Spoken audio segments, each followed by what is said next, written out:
Hey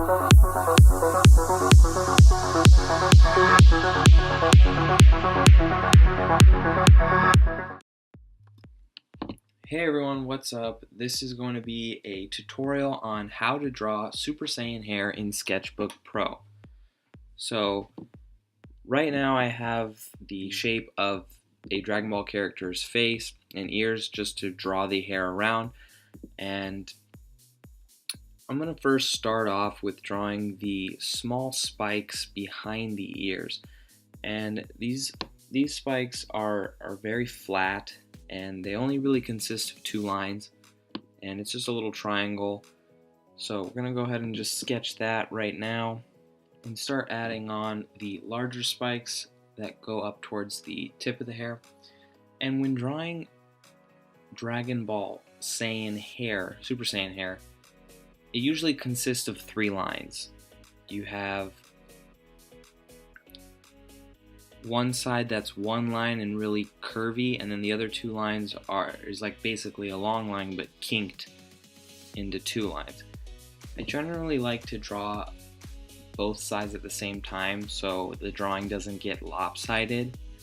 And these spikes have a little bit more lines to them. It's not necessarily three lines and you're done. You want to add a little bit more curvature to it and a little bit more bends to make it look like it's wrapping over his head.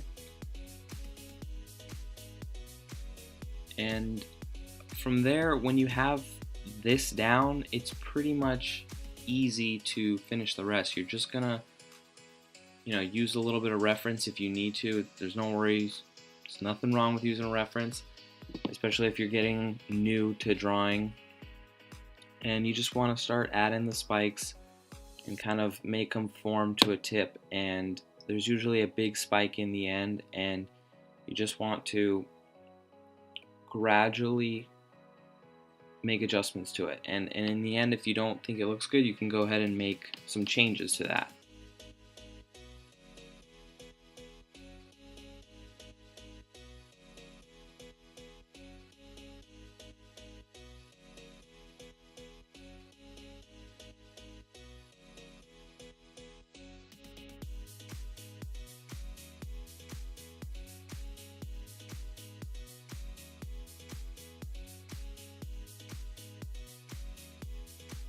Alright, after making some adjustments and looking at the final piece, now we're going to turn the opacity of this layer down, create a layer above this layer, and then use the inking pen that is a standard default brush in Sketchbook Pro. Make it an appropriate size, and then be sure to turn the predictive stroke on. And then we're going to go over the sketch lines nice and smoothly, and it's okay if you mess up. You just Control Z, edit, undo, and slowly go over the lines until you're finished with the inking stage.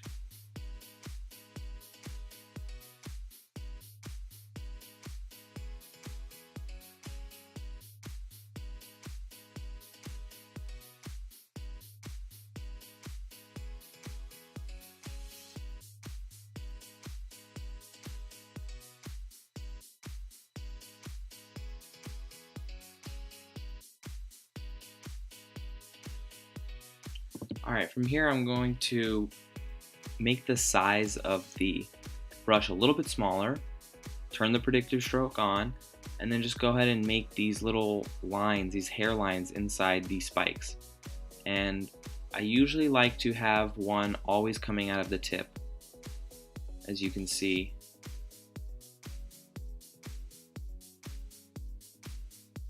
And if it doesn't look right, you can go ahead and just undo and redo it.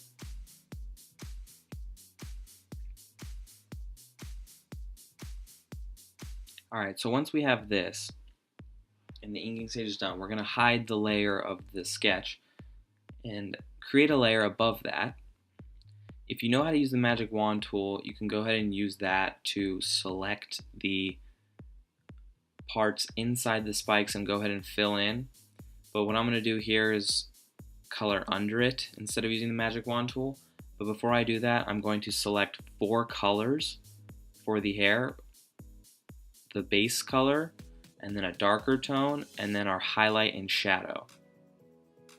So the 2 middle colors are the base color and then the second base color. The second base is a little bit darker, and then we have a shadow for the really small parts inside the hair, and then the highlights to establish the light source. So right now I'm coloring behind it, and then I'm going to go in and erase around the edges. And after we do that, I'm going to lock the layer and then start adding the other tones to the hair.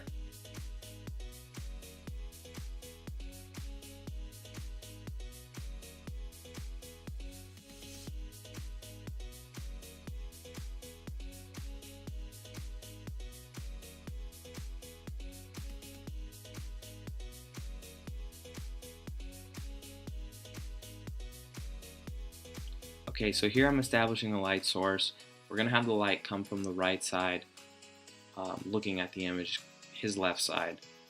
And then we're going to take the second tone and just kind of color on the left side of the hair because the light's coming from the right. Pretty much of each spike. And then we're going to grab the base tone and then just sharpen the edges of the darker tone to make it look pointy. And then we're going to do that with every single spike.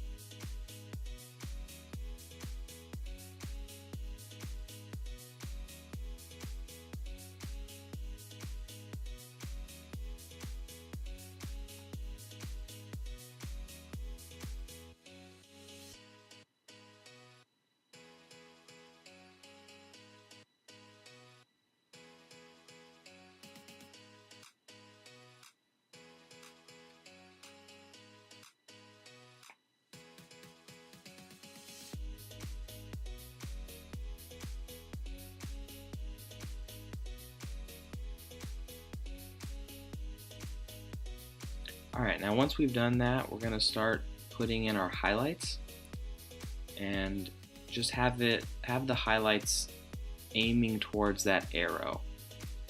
And once we put those in, I'm just going to go in and grab the other color and just sharpen the lines of the light color just to make it look crisp. And then go ahead and fill in our shadow color.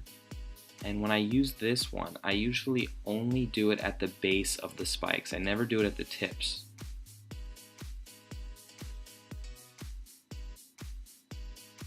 Alright, so now it looks pretty good and pretty much finished.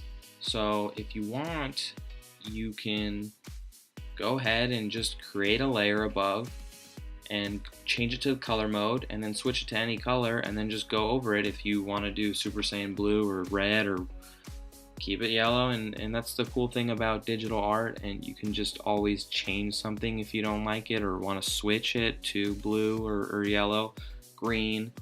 But anyway, I hope you enjoyed this tutorial. Please leave a like and comment what tutorial you would like to see next.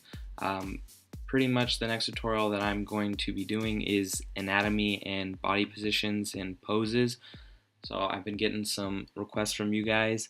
Also, I would like to do more tutorials and new ones, so any suggestions would be appreciated, and subscribe for more drawings. I really appreciate it, and those who share my videos, I appreciate it even more.